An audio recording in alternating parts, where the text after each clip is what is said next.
Welcome back. Let's quickly cut across to Berlin, where Prime Minister Modi has met with German Chancellor Olaf Scholz, and of course discussions on the expansion of India-Germany cooperation took place. Let's take a look at that joint press conference. This is about climate protection, which is ever so important. Look to the impact that the present heat wave in India has had on its population. That is an indication of the fact that climate change is having an impact and that we have to do what we can to stop it. It is a topic where we, again, need to cooperate closely. We need to coordinate on this and many other issues. And this is the purpose of our intergovernmental consultations. When it comes to implementing the projects and measures of this partnership of ours, we will make available funds in the future for poverty, development cooperation, forest restoration, but also activities in the field of renewable energies and solar partnership between India and Germany has played a prominent part, as has our cooperation on green hydrogen.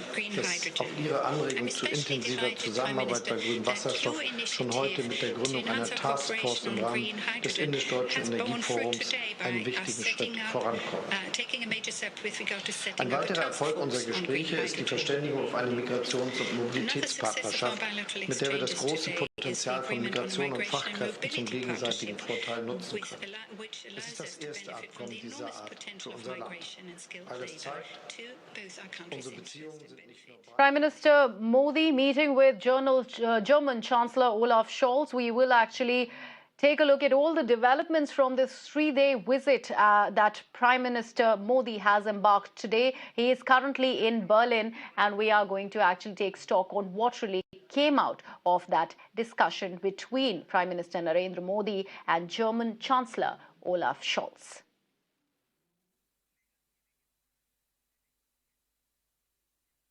Let's shift focus back to the country and straight to the state of Maharashtra, where, taking a serious note of the menace of illegal banners and hoardings, the Bombay High Court on Monday directed the Maharashtra government and all the civic bodies and district councils to submit a report on steps that are taken against illegal hoardings and banners. The fact that the concerned authorities have not filed compliance reports since the year 2018 also did not go down well with the High Court, which is hearing a bunch of PILs, all the issue of illegal banners, hoardings and posters that have been put up by political parties across the state, which, according to the police, defaced public places. My colleague Abhishek joins me more for this particular story that we are tracking on the broadcast. Abhishek, a wrap there by the Bombay High Court. Now the political parties and the hoardings that have been put up, in fact needs answering. A plea has, a report in fact has been sought by the High Court, and also a wrap there because nothing really has been put through the court when it comes to these many years. We're talking about as long back as 2018.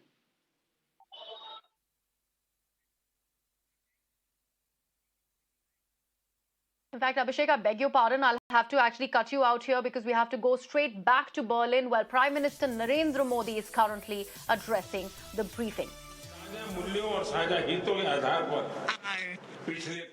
लोकतांत्रिक देशों के तौर पर भारत और Germany कई common मूल्यों को साझा करते हैं। इन साझा मूल्यों और साझा हितों के आधार पर पिछले कुछ वर्षों में हमारी द्विपक्षीय संबंधों में उल्लेखनीय प्रगति हुई है।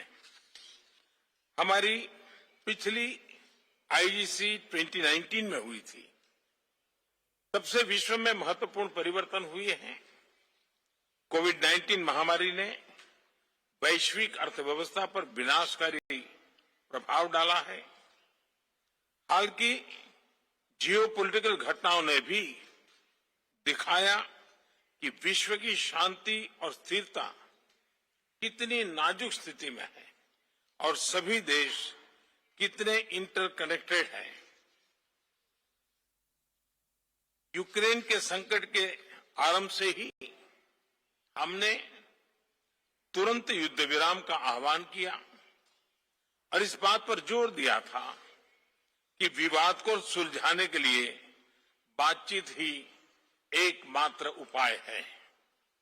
हमारा मानना है कि इस युद्ध में कोई विजयी पार्टी नहीं होगी, सभी को नुकसान होगा। इसलिए हम शांति के पक्ष में हैं। यूक्रेन संघर्ष से उत्पन्न उथल-पुथल के कारण तेल की कीमतें आसमान छू रही हैं। विश्व में खाद्यान्न और फर्टिलाइजर की भी कमी हो रही है। इससे विश्व के हर परिवार पर बोझ पड़ा है, किंतु विकासशील और गरीब देशों पर इसका असर और गंभीर होगा। इस संघर्ष के ह्यूमैनिटेरियन इम्पैक्ट से भारत बहुत ही चिंतित है। हमने अपनी तरफ से यूक्रेन को मानवीय सहायता भेजी है। हम अन्य मित्र देशों को भी अन्य निर्यात, तेल आपूर्ति और आर्थिक सहायता के माध्यम से मदद करने की कोशिश कर रहे हैं। आज छठी आईजीसी में से भारत जर्मनी भागीदारी को एक नई दिशा मिली है। इस आईजीसी ने एनर्जी और एनवायरनमेंट दोनों क्षेत्रों में हमारे सहयोग को महत्वपूर्ण गाइडेंस दिया है। मुझे विश्वास है कि आज किए गए निर्णयों का हमारे क्षेत्र और विश्व के भविष्य पर सकारात्मक प्रभाव पड़ेगा। आज हम Indo Germany partnership on green and sustainable development launch कर रहे हैं। भारत ने ग्लासगो में अपने क्लाइमेट एम्बिशन को बढ़ाकर विश्व को यह दर्शाया है कि हमारे लिए ग्रीन एंड सस्टेनेबल ग्रोथ एक आर्टिकल ऑफ फेथ है।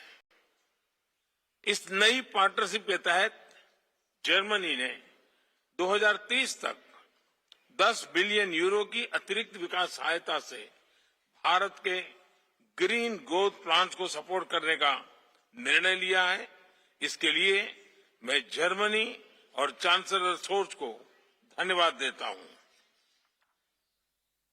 हमारे कॉम्प्लीमेंट्री स्ट्रेंथ को देखते हुए हमने एक ग्रीन हाइड्रोजन टास्क फोर्स भी बनाने का निर्णय लिया है। दोनों देशों में ग्रीन हाइड्रोजन इंफ्रास्ट्रक्चर को बढ़ाने के लिए में यह बहुत उपयोगी रहेगा। भारत और जर्मनी दोनों को ही अन्य देशों में डेवलपमेंट कोऑपरेशन का लंबा अनुभव है।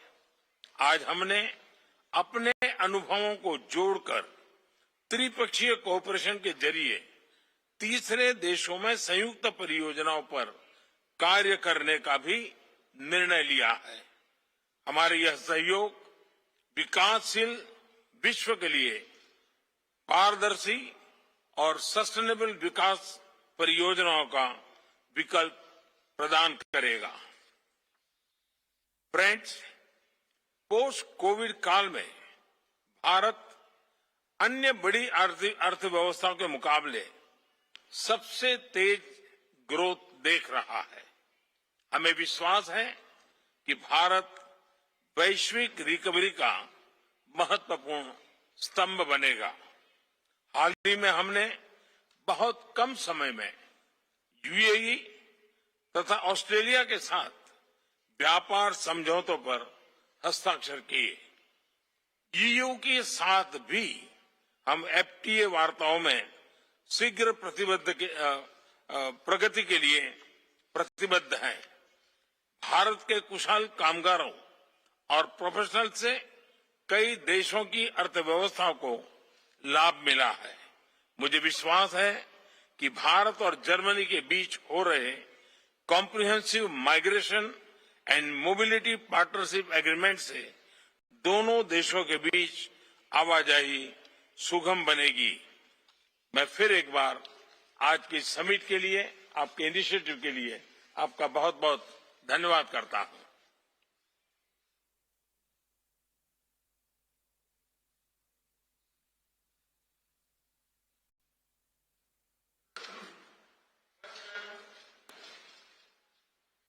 That was the joint briefing by India and Germany in Berlin. Prime Minister Modi, in fact, met with German Chancellor Olaf Scholz, and discussions on the expansion of India-Germany cooperation took place. Prime Minister Modi highlighted about the talks between India and Germany with common deals. He, in fact, also spoke about the war that is currently on between Russia and Ukraine, and he's also mentioned how India sides with peace only, and he also emphasized on the importance of talks as being the only solution for the war, and also underlined the fact that India is launching the India-Germany Green Partnership with Germany, and both nations will in fact be boosting the green hydrogen infrastructure soon.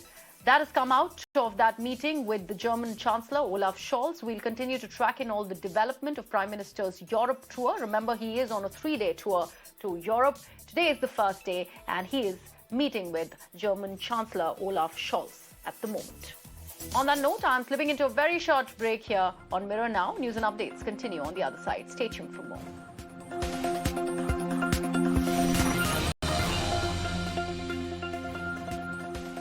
Welcome back to The Big Focus. I'm Griha Atul.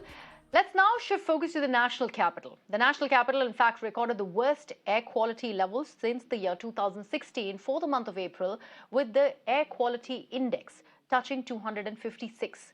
Delhi, in fact, witnessed 29 poor air quality days, which is the highest in this month, according to the Central Pollution Control Board data.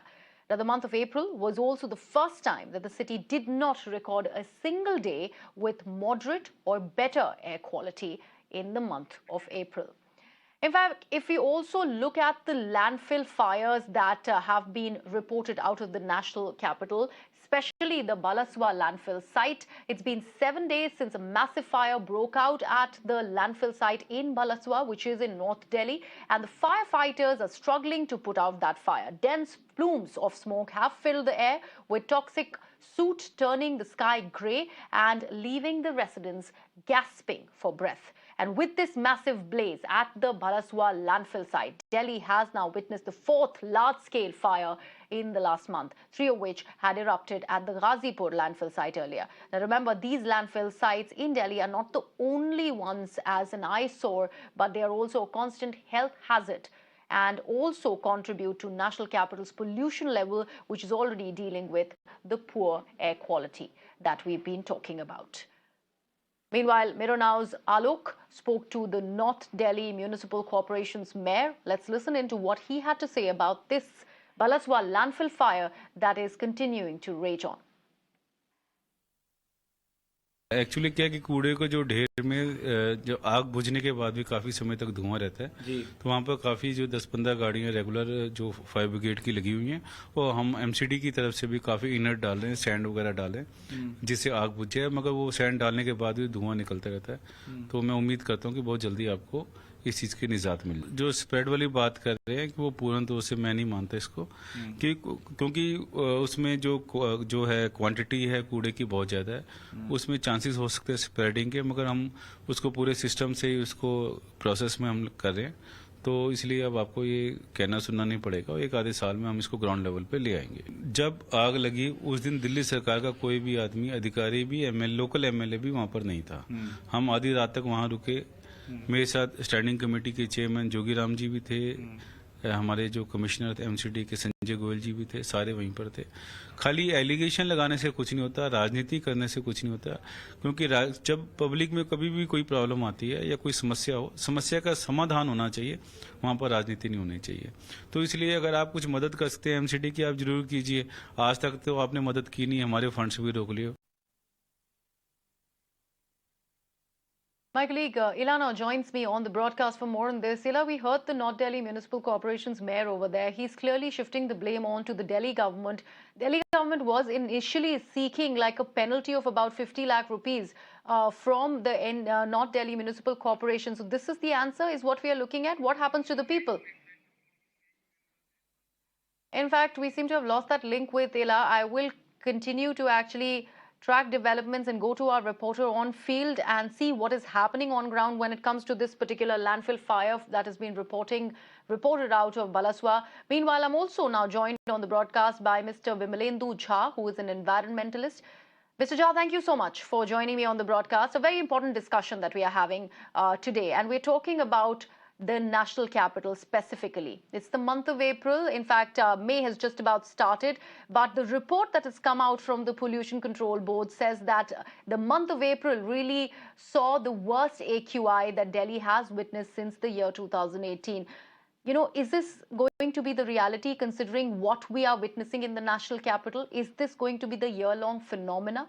Because earlier we used to only talk about AQI and how the stubble burning in winters is actually leading up to it. But what about these landfill fires now?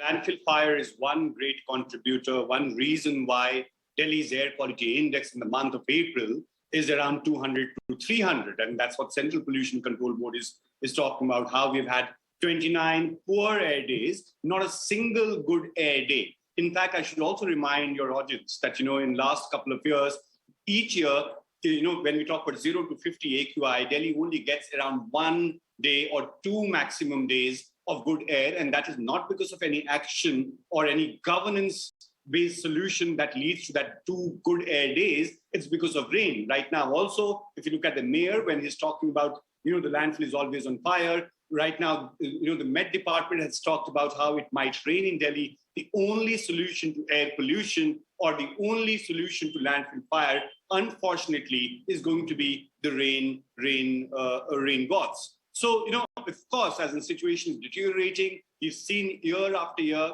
rather than actually finding a collective, comprehensive solution, rather than the municipality speaking with the state government, state government speaking with the neighboring state governments, and all the state governments together talking to the federal government or the central government, there's no solution at all. Only in the month of October, November, we find an easy target in farmers and keep blaming them. While here we're seeing our own garbage on fire, while 30% of the pollution actually comes from dust, construction, demolition dust, and roadside dust. There's a lot of coal thermal power plants that we have in the immediate periphery of Delhi that contributes around 10 to 15% of overall ambient air quality. So imagine if we're facing this in the month of April. Why? Because we haven't had good rain or no rain. We've had a very, very dry spell in the last 30 days, and the landfill fire. Perhaps this is the new normal. This is the unfortunate reality that Delhi is not doing enough. Our government infrastructure, our municipality infrastructure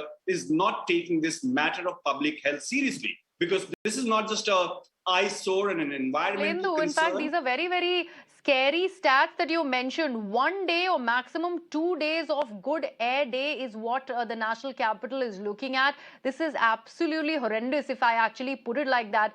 And you're saying that there is no solution, because if we keep on looking at these, monstrous dumps of garbage that constantly, catch fire, nothing really can be done about it. Because remember, this is, days on end that we are continuing to report on these landfill fires. It's not just Bhalswa, but it also happened in Ghazipur, not once, but thrice.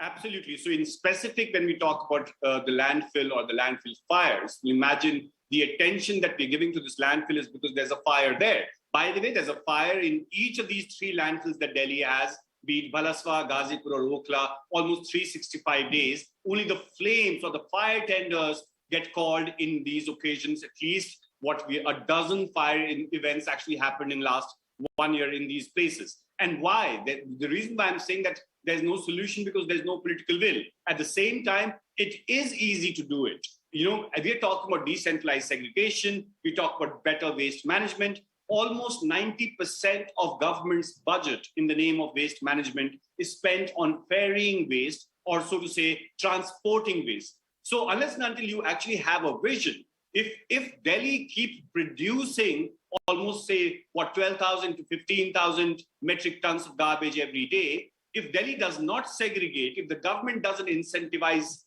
segregating and citizens don't do this easiest environmental environmental act, which is called segregation, if that is not done by the citizens, indeed, we talk about these overflowing on fire land hills. By the way, the height of this landfill, again, this one in particular is around 60 meters. The one in Ghazipur is around 63, 64 meters. We will keep coming up with these statistics. We'll keep talking about landfill fire, but we unfortunately don't have a place to put our garbage. So that is something that the government actually needs to look at. A vision is what is needed, like Vimlendu has just mentioned, and Delhi needs to do something about segregating their waste. And the onus, of course, is not just with the government in the state, but also the people. Because remember, the national capital has recorded the worst air quality levels since the year 2016 in the month of April, with the AQI really touching 256. So we have to actually internalize this and do some thinking about this. On that note, I'm slipping into a very short break here on the broadcast. That's all the time that I had on the broadcast. News and updates continue on the other side. Urban Debate is coming up next with my colleague, Hina Gambhir. Stay tuned for that.